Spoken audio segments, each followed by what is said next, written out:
जी मोमिनई फकीराणी अमा ओ मुझो पाड़ो छदे वई परदेसियाणी अमा मुझी मोमिन आई ओ फकीराणी अमड़ी वो मुझी मोमिनई फकीराणी अमा मुझो पारो छजी तो परदेसाणी अमा मुझी मोमिन आई ओ हलो बाहर जे बटे ॾींह वञा ओ चवी पई त न आयो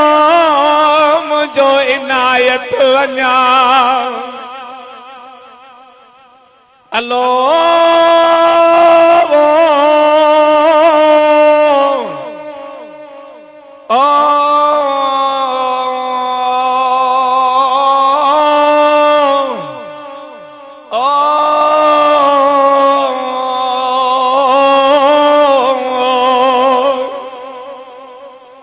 अमड़े आयु में ओचितो ओ तो लए बिछोड़े जो वाओ मिटने माइटने दोस्तने संगत मऊ वियो साओ वंज मिली वो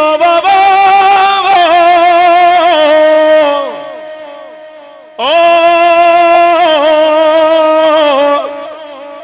वंज मिली ओ पंहिंजे बच्चे सां ख्वाब में अम्मा अम्मा वो अम्मा वो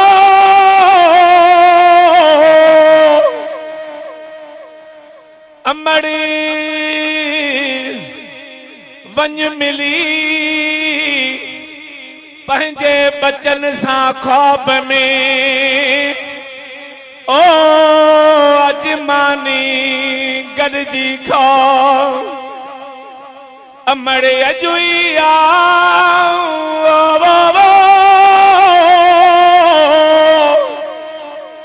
अलो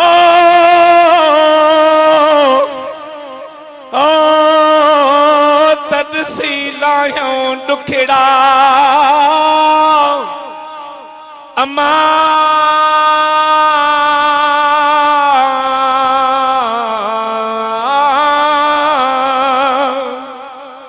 ओ वञी वकील सां ॿाहिर हलियो अञा ओ लुत्फुल्ला खां पुछी पई काॾे कोन आयो इनायत वञा ओ जेके जी जले तो शोपीअ जा अंगल मञा जेके अमड़ तो आके बजा अंगल मञा हड़ई याद पिया थमे हाणी अम्मा ओ मुझी मोमिनई फकीराणी अमा मुझो पाड़ो छजी तो परदेसाणी अमा मुझी मोमिन आई है फेरो भंज दिए जे हिया भाया ओ तो खे लख लख भाकुर पाया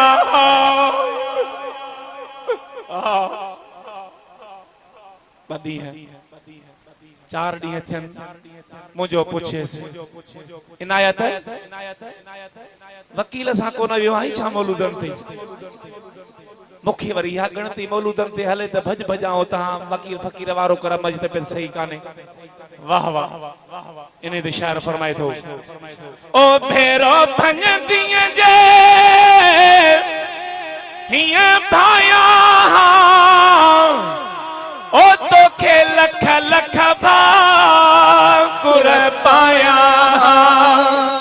ओ दई मोहते मिठियूं मोकिनाया वो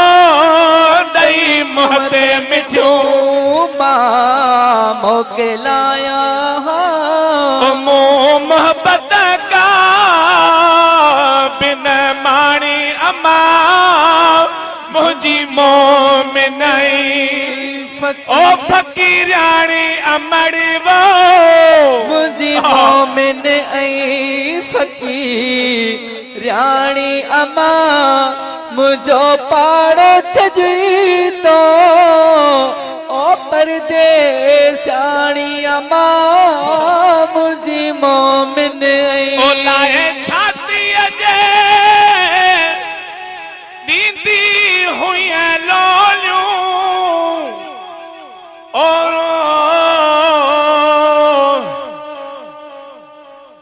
लाए छाती अजे दीदी हुई लोलियूं और मुझी बुठड़ी अम्मा याद करे मिठियूं बोलियूं ओ हाणे जी जल मां तोखे किथे गोलियूं हाणे जी जल मां तोखे किथे गोलियूं ओ यको करे वई इनायत खां मोकिलाणी अमा मुंहिंजी मोमिनई अल्लाह जी रहमत तव्हांजे मथां साईं जन खे अर्ज़ु आहे आख़िरी दुआ फरमाइनि पोइ जीअं सिलसिलो हुजे।